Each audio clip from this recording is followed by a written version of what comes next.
ध्यान देना। कई लोग कहते हैं गुरुजी ये एक लोटा जल तुम कहां से लेकर आए हो, ये एक लोटे जल की महत्वता कहां से लेकर आए हो। जो दुनिया के लोग शिव महापुराण पर उंगली उठाएं, शंकर जी की पूजन पाठ पर उंगली उठाएं, उनको यह कथा जरूर सुना देना कि एक लोटा जल कहां से आया, उस एक लोटे जल का महत्व कहां से आया। आप लोग एक लोटा जल चढ़ा रहे हो तो सियोर वाले महाराज पर कोई एहसान नहीं कर रहे हो, ना महादेव पर एहसान कर रहे हो। एक लोटा जल अगर आप शिव जी के मंदिर में चढ़ा रहे हो तो तुम एहसान नहीं कर रहे हो, तुम अपने 7 पीढ़ी का नहीं। उज्जैन के महाकाल के मंदिर के पास में ऋण मुक्तेश्वर मंदिर में लिखा हुआ है, एक लोटा जल से 7 पीढ़ी नहीं तरती, 71 पीढ़ी तार रहे हो। किसी सियोर वाले महाराज का या फिर महादेव पर तुम एहसान नहीं कर रहा है, आपकी जिंदगी आप तार रहे हो, आपका जीवन आप सफल कर रहे हो, आप अपना जीवन सार्थक कर रहे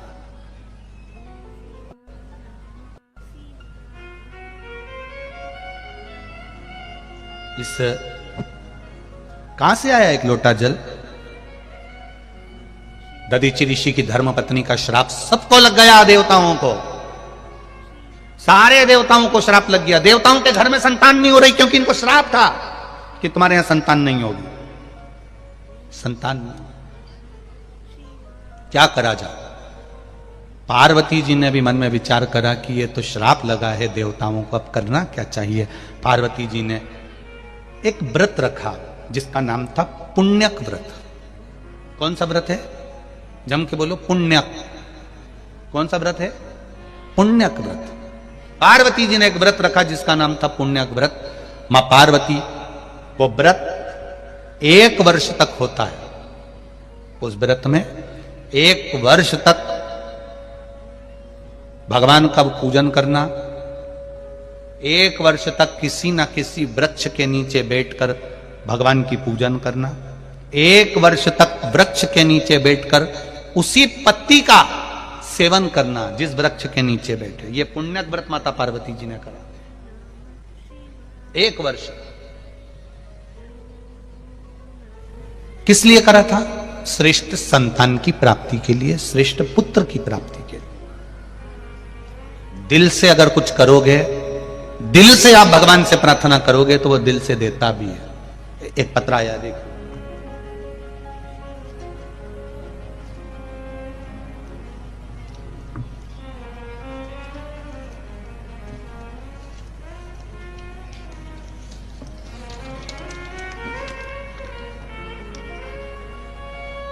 श्रीमती राजकुमारी ठाकुर, पति श्री रमेश सिंह ठाकुर, ग्राम पलारी, जिला बालोदा बाजार, भाटापारा। कहीं बैठी हो तो हाथ हिलाइएगा। आप ही हैं?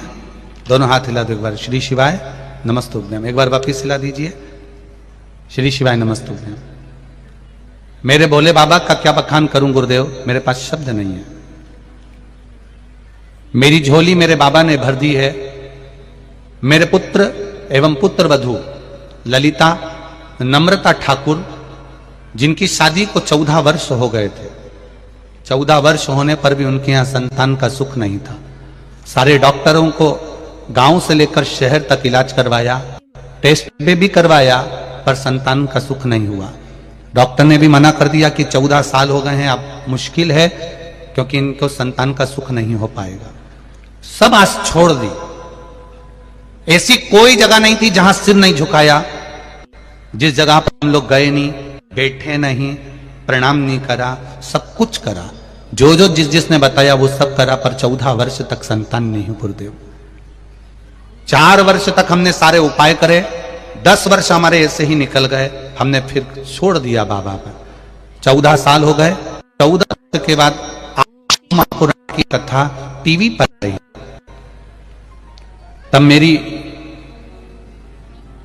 बहन ने मुझे किया शिवपुराण कथा का। मैंने पुत्र वधू से कहा कि कथा सुनो, और पुत्र वधू से कहकर 8/10/2022 के पहले हमने बाबा देव आदित्य महादेव का वही अनुष्ठान करना प्रारंभ कर दिया। सफेद आंकड़े की जड़ शिव मंदिर में जाकर शंकर भगवान के ऊपर से 21 बार घुमाकर तुम रुक्का जी का नाम लेकर कमर में बांधी और जैसा आप कहते हो जल का और बेलपत्र का महत्व वैसा कि वैसे ही करा।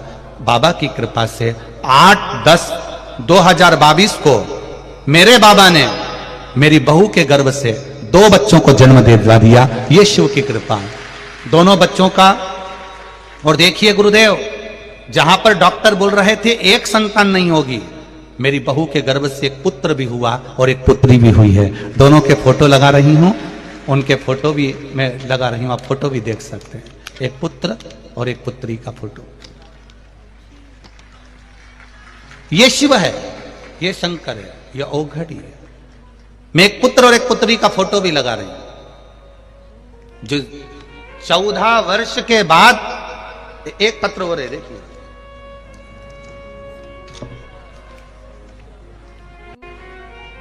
अनीता गोहे, अर्जुन नगर बैतुल की निवासी हूं। कहीं बैठी हो तो हाथ हिलाइएगा, कहीं पर बैठी हो तो हाथ हिलाइएगा। अनीता जी गोहे, अर्जुन नगर बैतुल की निवासी हूं गुरुजी। आपकी कथा टीवी पर 2020 से सुनना प्रारंभ करा। आपकी बाबा की कथा का क्या बखान करूं गुरुदेव। मेरी बिटिया की शादी को कई वर्ष हो गए, संतान प्राप्ति नहीं हुई। तब डॉक्टर को दिखाया, बच्चे नहीं हुए गुरुदेव। तब मेरी बिटिया को मैंने पशुपति व्रत का वर्णन किया, सफेद आंकड़े की जड़ का वर्णन किया। मेरी बेटी ने शिव मंदिर में एक लोटा जल चढ़ाना प्रारंभ करा। 16 मार्च 2021 को मेरी बेटी के घर में एक बेटे का जन्म हो गया, जिसका फोटो में लगा रही हूं। यह शिव तत्व है, यह शंकर है, यह औघड़ी है। तेरी कृपा बिना न हिले लेते हैं श्वास, तेरी कृपा से तनु तनु। बखान क्या करूं मैं राखों के ढेर का, चपटी बबूत में खजाना कुबेर का। समय प्रभु वचन दिया तो निभाना पड़ेगा। आए ना आए प्रभु कुटुंब कबीरा, अंत समय प्रभु आना पड़ेगा। 25 लाख की गाड़ी दरवाजे पर रखी रह जाएगी, करोड़ों का बंगला रखा रह जाएगा, एक से बढ़कर एक सूट बूट हैट सब धरा रह जाएगा, किसी काम का नहीं आएगा। तब उस जगह पर केवल एक ही चीज काम आएगी, जो तुमने एक लोटा जल शिव जी को चढ़ाया, वो जल का लोटा ही आखिरी में लोटा में ही भराओगे और लोटा में ही जाओगे। 25 लाख की गाड़ी वाला भी 25 रुपए के लोटे में भरा कर चला जाता है।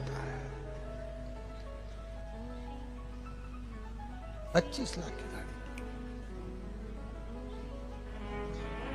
इसलिए मेरी छत्तीसगढ़ की बहनों, जीजियों और मेरे छत्तीसगढ़ के जीजाओं, एक बात का स्मरण रखिएगा अपने पास में। समय की अवस्था को पहचानो, जल के महत्व को पहचानो। व्रत करो मना नहीं, तप करो मना नहीं, साधना करो मना नहीं, भजन करो मना नहीं, कीर्तन करो मना नहीं। वो भजन, वो साधना, वो व्रत, वो उपास तुम्हारा भगवत भजन को प्राप्त करने का। लोग पूछेंगे एक लोटा जल कहां से लेकर आए हो महाराज।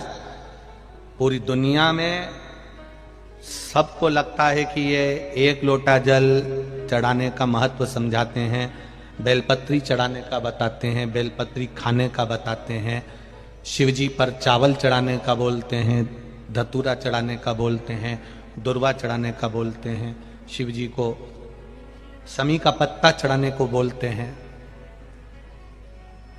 कभी विचार करिएगा, कभी स्मरण करिएगा।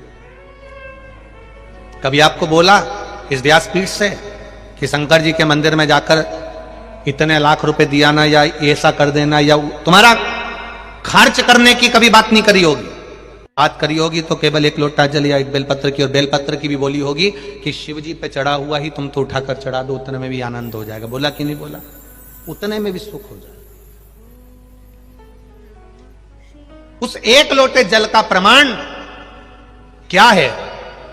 पार्वती मैया ने व्रत करा, जिस व्रत का नाम था पुण्यक व्रत, और उस पुण्यक व्रत का जो बल था, उस पुण्यक व्रत का जो प्रभाव था, उस पुण्यक व्रत का जो आनंद था, 1 वर्ष तक उस व्रत को करना था और 1 वर्ष के बाद उसका उद्यापन करना था। 1 वर्ष के बाद उसका उद्यापन माता पार्वती जी कर रही हैं, क्योंकि उनके घर में संतान नहीं है। दधीची बाबा की धर्म पत्नी का जो श्राप लगा सारे देवताओं को लगा है संतान के लिए, संतान नहीं होगा तो दुख है भीतर से, करूं क्या?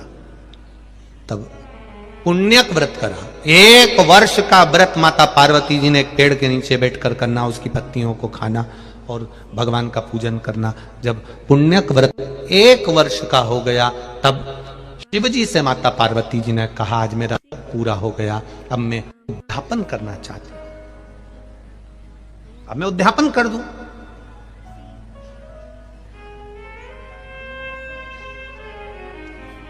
उद्यापन का मतलब जानते हो ना आप लोग? व्रत पूरा होता है, पशुपति व्रत पूरा हुआ, 108 दाने आपने चावल के चढ़ाए या बेलपत्री के चढ़ाए या आपने फूल की पंखड़ी चढ़ाई, कुछ भी चढ़ाया, चढ़ाते हो ना 108 दाने, या एक श्रीफल भेंट के साथ शिव जी को दिया। जब तुम्हारा 5 पशुपति व्रत पूरे हो गए, तब तुमने 5वें व्रत के दिन ही यह सब कुछ कर दिया कि आज मेरा 5वां व्रत पूर्ण हो गया, आज मेरा उद्यापन हो गया, आज उद्यापन हो गया।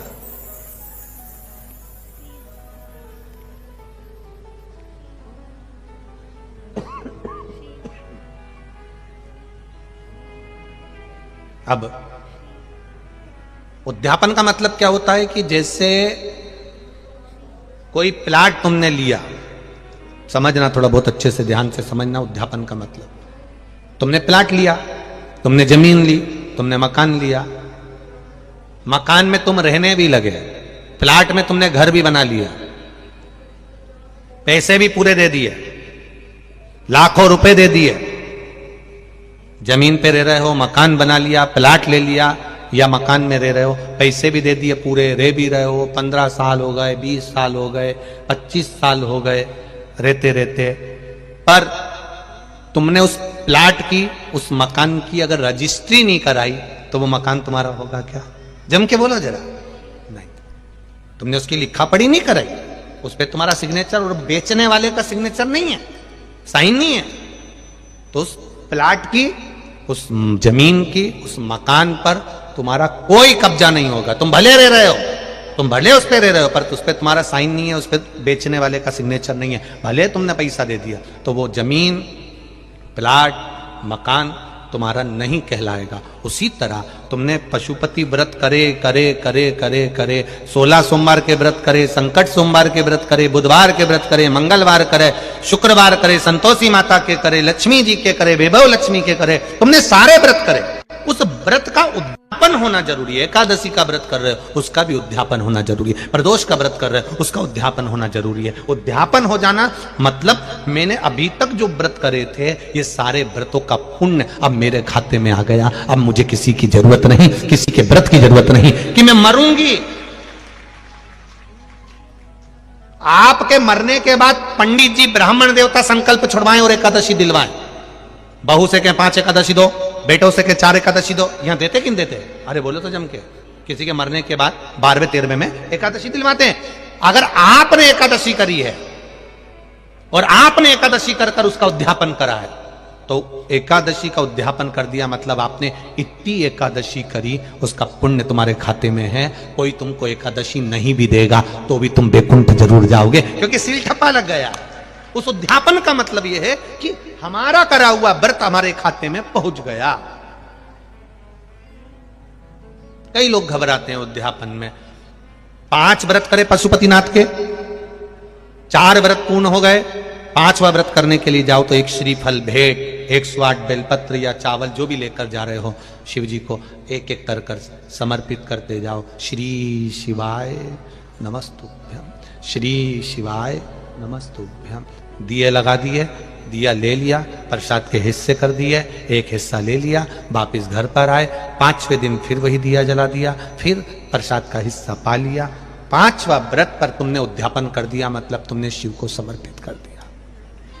अब वो व्रत तुम्हारा है।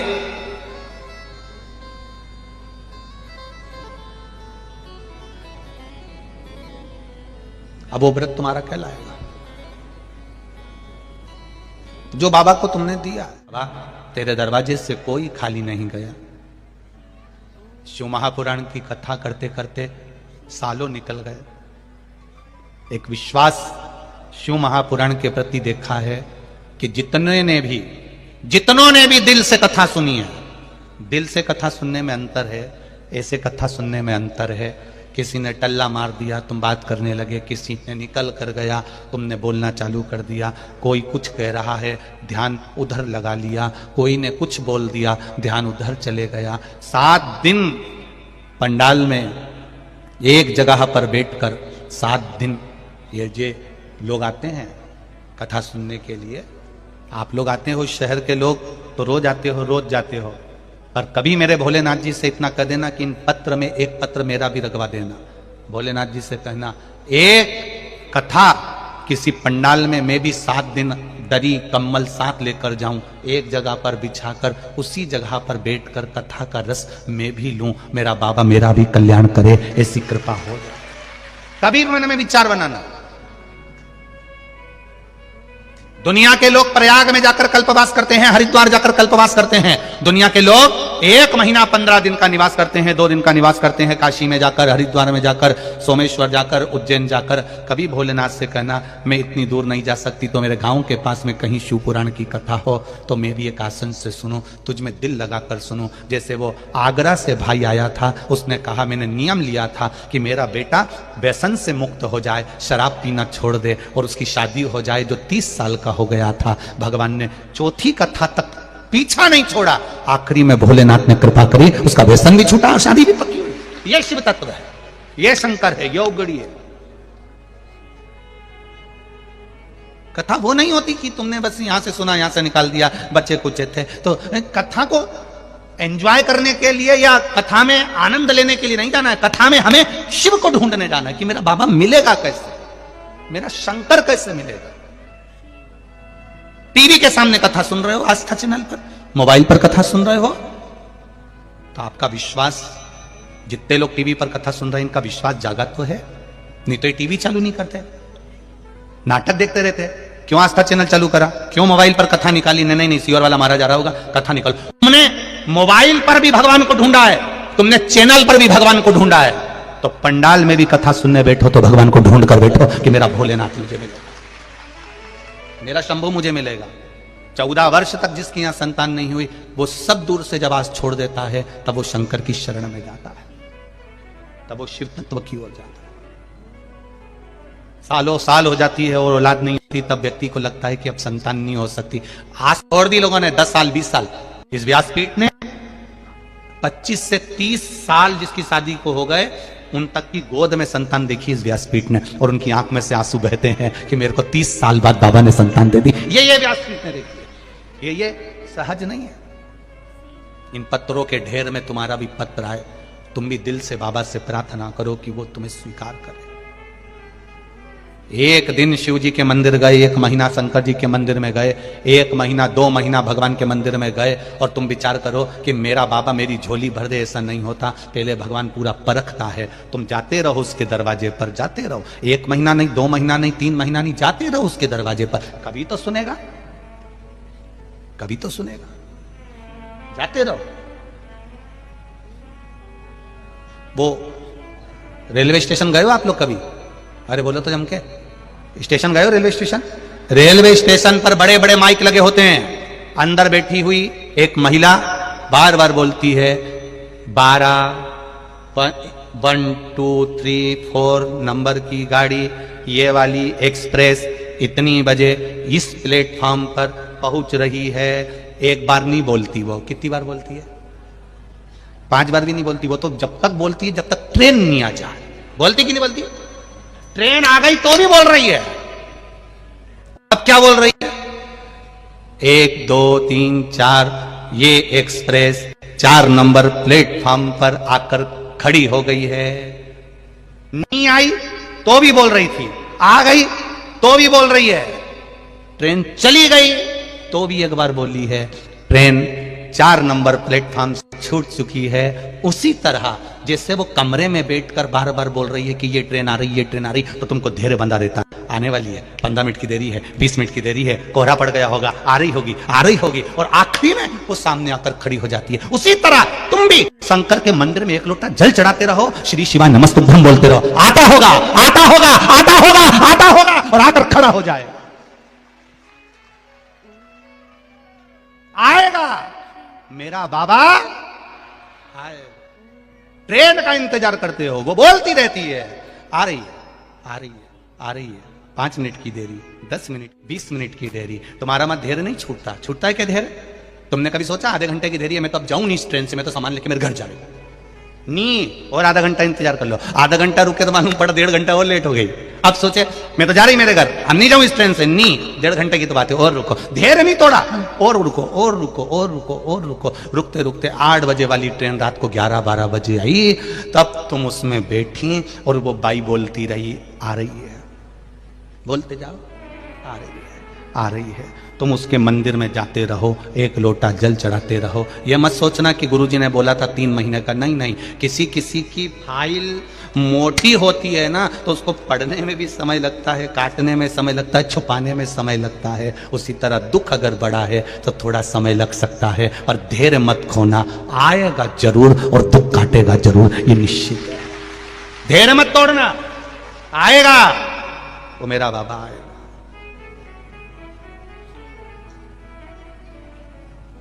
आएगा तो। मैंने भोले को बुलाया है, वो आता होगा, वो आएगा जरूर। मैंने अगर दिल से पुकारा है, दिल से कहा है, दिल से पुकारा है,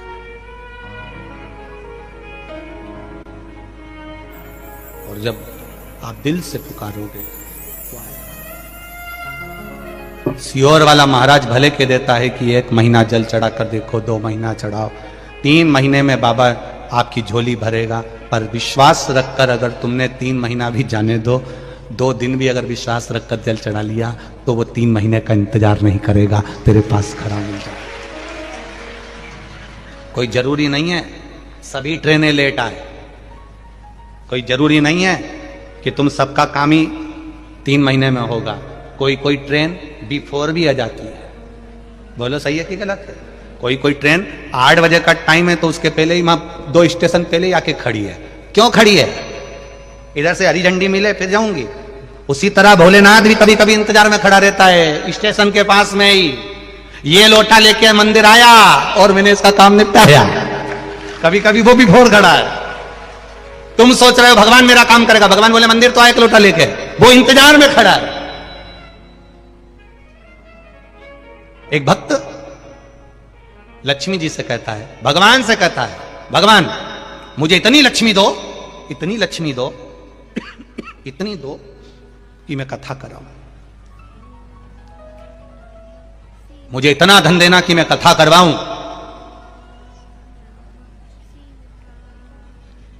भगवान ने लक्ष्मी जी से कहा, वो बेचारा बोल रहा है कि भगवान मुझे इतना धन देना कि मैं कथा कराऊं। तो तू उसको धन क्यों नहीं दे देती? लक्ष्मी जी बोली, मैं खुद इंतजार में बैठी हूं, मैं धन जब दूंगी जब ये कथा कराएगा। अब ये इंतजार कर रहा है कि धन आए तो कथा कराऊं, और लक्ष्मी जी कह रही है कथा कराए तो मैं आऊं। अब दोनों उलझट्टे में पड़े हुए, अब करे तो करे क्या। तब खबर पहुंची भगवान विष्णु के पास में कि अब क्या कर सकते हो। लक्ष्मी कह रही है ये कथा कराए तो मैं जाऊंगी, और वो बोल रहा है कि तू मुझे दे तो मैं कथा कराऊं। तब क्या कर सकते? भगवान विष्णु के मन में बात आई तो भगवान विष्णु शंकर जी के पास में गए और भोलेनाथ बाबा के पास में जाकर, शिव जी के पास में जाकर बोले, अब हम बीच में फंसे हैं, ये इतने लोग आते हैं सब कहते हैं भगवान मुझे धन देना तो मैं कथा कराऊं। बोलो सही है कि गलत है? सबके मन में आता है कि ना भगवान धन देना तो मैं कथा कराऊं। और लक्ष्मी जी क्या कह रही है, पहले कथा करा तो मैं धन दूं। तब भगवान शिव जी ने बीच का रास्ता निकाल दिया। शंकर भगवान ने भगवान नारायण से कहा, बीच का रास्ता एक ही है, जहां कथा सुनने बैठो वहां एक संकल्प कर लो कि कथा कराने का मन में प्लान विचार तूने दिया है, व्यवस्था भी तू ही करेगा, अब तू जान, तेरा काम जाने, पर कथा मेरे जीते जी एक बार तुझे कराना है, बस संकल्प तुमने ले लिया।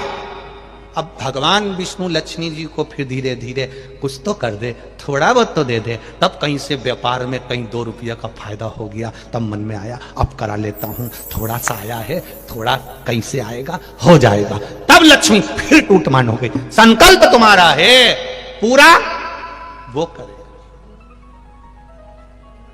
करेगा।